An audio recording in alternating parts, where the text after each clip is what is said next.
Just what kind of man is emerging to replace the chauvinists of yesterday? Type 1, let's call him, very popular in Japan, is shiftless, dependent, and low in status.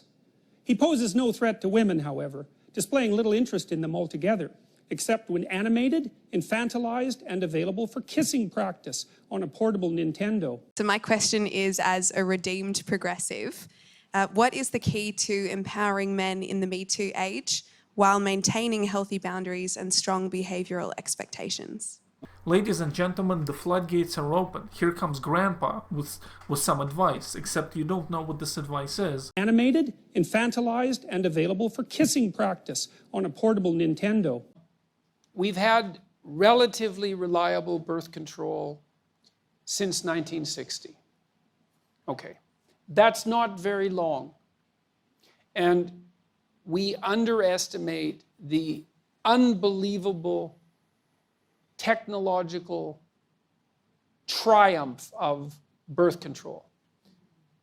It's the hydrogen bomb, it's the transistor, like it's a major league transformation in human interaction. Women are now free from involuntary reproduction. Pluses and minuses, my dudes. Pluses and minuses. That's never been the case in the entire history of the planet. Okay, we don't know exactly what to do about that. Okay, so the first idea in the 60s was, hell, let's party. And you could see why. It's like what the rules for not engaging in promiscuous sexual intercourse seemed to have vanished. It was in the 1960s when a lot of these harlots entered the scene. You didn't see them before, but with birth control, these harlots were all over the place. And Grandpa Peterson and myself, we still don't understand, how to interact with them, what's going on. What is this consent all of a sudden in the 1960s? So much to process. We need generations to understand what's going on here. Why don't you spank the monkey for now before we figure this out? So we had a couple of decades of experimentation. It's like, well, how'd that go? Little hard on the family, I would say. A lot of people don't understand that when Jordan Peterson was a teenager, he actually worked as a mime in Montreal, just collecting coins on the street. Little hard on the family. That's not so good for kids. AIDS. That wasn't a plus. Could have killed us all. At the height of the epidemic, 0.06% of Americans were impacted by this. Now that's still a huge number, but it's not Jordan Peterson kind of Old Testament God punishing us for birth control. And it mutated, particularly to take advantage of promiscuous sex, because viruses are very tricky things. So it turns out that sex is a little bit more complicated than we thought. Well, it actually turns out that it's a lot more complicated than we think. Okay, and now it's 50, 60 years later, and we're trying to sort this out. It's like, well, when is it okay to have sex? Exactly. And when is it not okay to have sex? And what does it mean that it's okay? And what does consent mean? Here we are at the brink of Jordan Peterson's consent rabbit hole. And I wish I didn't have to go, Daddy. I wish I didn't have to go. But let's ask these fundamental questions that every adult knows the answers to. And the answer to that is, well, we never used to have to think these things through because the rule was don't have sex until you get married. That was the rule. Now that isn't the rule. Okay, so what's the rule? Well, we're not having a conversation about the rule. We're waiting till someone does something that seems like it might be untoward and then mobbing them and trying to extract the rule out that way. And it's not a very effective way of doing it. You want to decrease campus rape? That's easy. Get rid of alcohol. No one has that conversation. It's like I did my PhD work on alcohol. 50% of the people who are murdered are drunk. And 50% of the people who kill them are drunk. And almost all the date rape situations are consequences of excess intoxication. But yet there's a party culture on campuses and anything goes. From birth control to all of us dying from AIDS, and now we're talking alcohol. Like, this guy's all over the place. It's sort of sad that people take this seriously. And you also have this strange thing, especially on the radical left, which is unbelievably paradoxical, where absolutely every form of sexual expression imaginable is 100% permissible because sex is fine, but it's so dangerous that while you're dancing with someone at a Princeton mixer, you have to ask them 2 or 3 times if it's okay for you to continue. And that's actually the case, by the way. I'm not making that up. It's like, well, both of those things can't be true. It's only paradoxical if you muddied the water of consent with a lot of psychological psychobabble and stuff like that. When Jordan Peterson is the god of consent, he himself is confused about what's going on, right? We can't even trust Peterson on this consent. It has become so kind of everywhere, you know. It's almost like you need to meditate somewhere to become one with consent, you know, in Peterson's universe. Like, most adults know what consent is, and even rapists, they also know what consent is. Like, there aren't that many rapists out there who, you know, were just confused by the word no. Everybody knows what consent is, except for Peterson's audience, who has been convinced by Peterson, the piper of consent, about what it is and where is it? Where is this consent? It's just, you know, this is what happens when you listen to Grandpa. This is what happens because, you know, his mind goes in mysterious ways. You know, there's always a lobster under a rock, and he's whispering some shit. We need to relax. All of us just need to cool down with this thing. Now, what's happening, I think, on the Me Too end of things and the affirmative consent end of things is the old sexual taboos are reasserting themselves. The idea that we can extract sex out from emotional intimacy, and especially emotional intimacy, I would say, psychological intimacy, maybe even from long-term relationship, I don't believe it's a tenable idea. I don't think we can do it.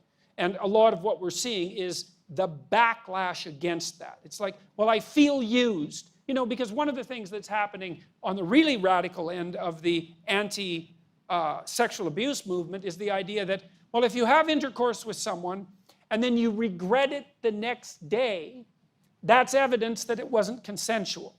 Well, it is, in a sense, evidence that it wasn't consensual, because it's evidence that you didn't bloody well think it through, right? It was good for last night, but it's not good for today. Dr. Peterson is a very strange god of consent. The way he goes about it is very sneaky. He can strike you at any point with consent or lack thereof. First, he presents a cartoonish idea that anybody has been prosecuted because their partner first consented to sex and then decided next day that they didn't consent to sex. That never fucking happens. For this to even talk about this bullshit, it never fucking happens.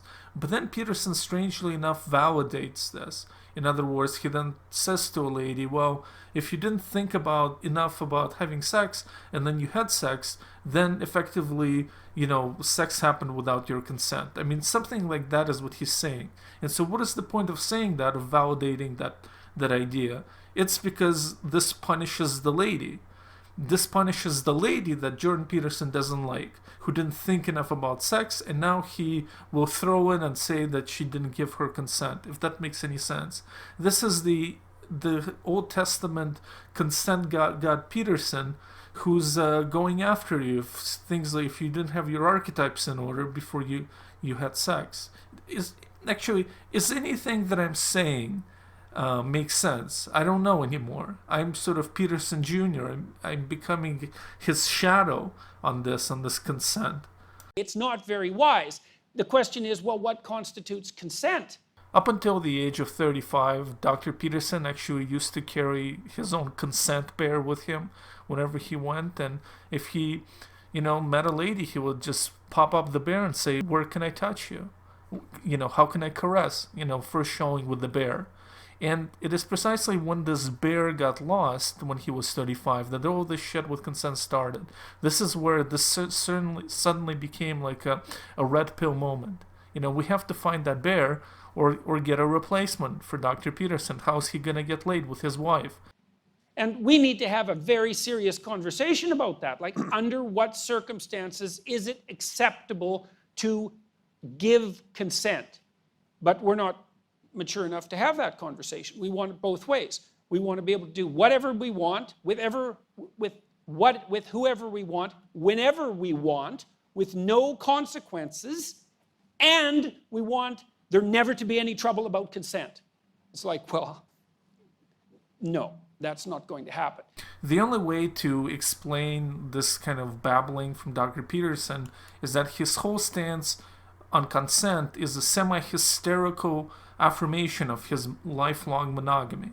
Now, there's nothing wrong with lifelong monogamy, and I'm not getting laid anyway. But the whole thing is like, Grandpa really has set himself loose. He's running around in the posture, you know, of consent or no consent, and scaring the rest of us. We're frankly frightened by this. We thought we knew what consent was, but you know, Peterson's bear isn't there to really work out the minutiae. So don't let Grandpa scare you, man. We're not gonna die of AIDS. We will not die of AIDS. I guarantee it. I don't think that sex works very well outside of committed relationships. I don't think there's any evidence that it does. There's a strong proclivity across cultures for the enforcement, social enforcement of long-term monogamy. And there's reasons for that. And I think you deviate from that at your peril. The thing is that there isn't that much deviation going on. The average American has 7 partners, and that means there's a ton of people who have less than that. And so people aren't just getting as much tail as you think, Peterson. I think you're overheating. You're thinking about everybody fucking all the time. But it's not exactly like that. We don't need your red pill and consent. It's just going to make things more confusing. I don't know if it's going to turn you into a rapist or a chronic masturbator or whatever it is. Don't listen to Peterson, man. Don't listen to Peterson on this. Because people aren't getting laid all the time. You know, most of the sex probably happens within relationships anyway. You know, so it's just, we all need to relax. You know, Peterson is driving us up, you know, getting us into some sort of a cabin fever with consent or something like this. It's hard to say what one can grasp on with this video that makes any sense. It's hard to do that. So now, if you want to deviate from that, there's all sorts of reasons to do it. And I can understand why people are interested in adventure and all of that. But, you know, my sense also as a clinician is, you know, you only really get to try out about 5 people in your life. You have to make a decision pretty damn quick. You know, like between 20 and 30, there's a lot of things to get straight, and long-term mate is usually one of them. And most of the time, people should be more careful with their sexual behavior when they're young, especially when they're drunk, than they are. These are the words of a man who, frankly, definitely missed the hoochie train back in the day. Whatever was going on, wherever there was muff to be found, Dr. Peterson just didn't find it. And now we have to sort of, you know, talk about this and what exactly. Consent is very complicated because you have to interact with women. You know, choo-choo, the hoochie train passing us by with Dr. Peterson. So let's not repeat Grandpa's mistakes and just relax and not talk about AIDS all the time. And I just think it's so interesting that all of the taboo reconstruction is coming from the radical left. It's not what you'd expect at all. You'd think it'd be the damn right-wing Christians complaining about, you know, sexual immorality. It's like, no, it's the radical lefties, you know. You have to have signed consent before making any physical move. And then that's so what? Really? Who thought that up? That's the stupidest thing I've ever heard. You know how awkward that would be? You know, you're supposed to be able to do a little bit of nonverbal reading, right? I mean, that's part of romance. You ever see a movie where the two people who are dating exchange consent notes? Like, that doesn't happen.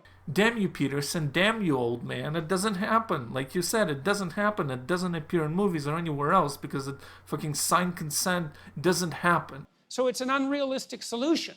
But I think the real solution is that despite the fact that we have reliable birth control, we're going to have to relearn what the acceptable rules of propriety are with regards to sexual relationships. One of the things I often tell my young clients is, don't do anything physically with anyone that you wouldn't talk to them about.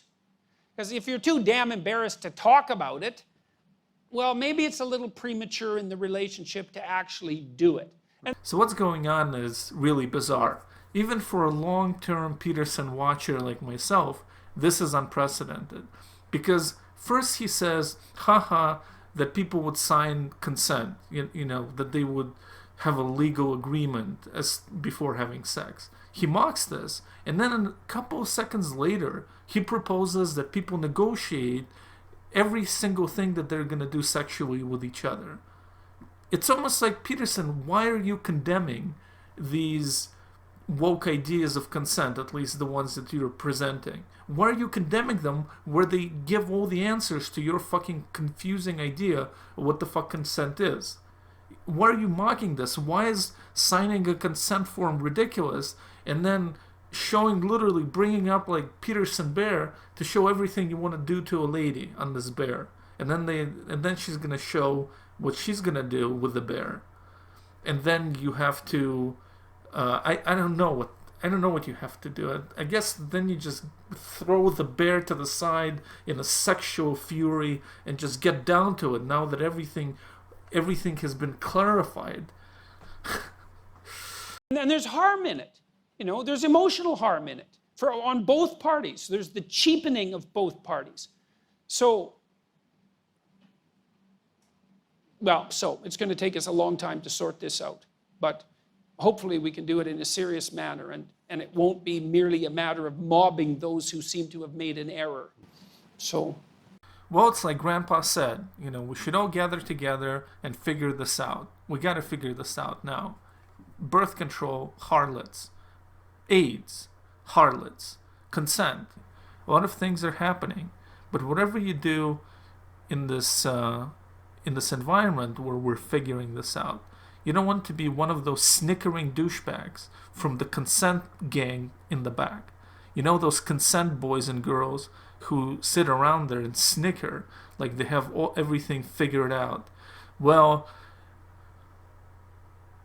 grab your archetype and be prepared for anything aside from actually having sex by listening to Peterson. Prepare for anything, but not that. Well, I guess that's it for me. Another video here, another masterwork. Put this baby on your shelf, or don't, please.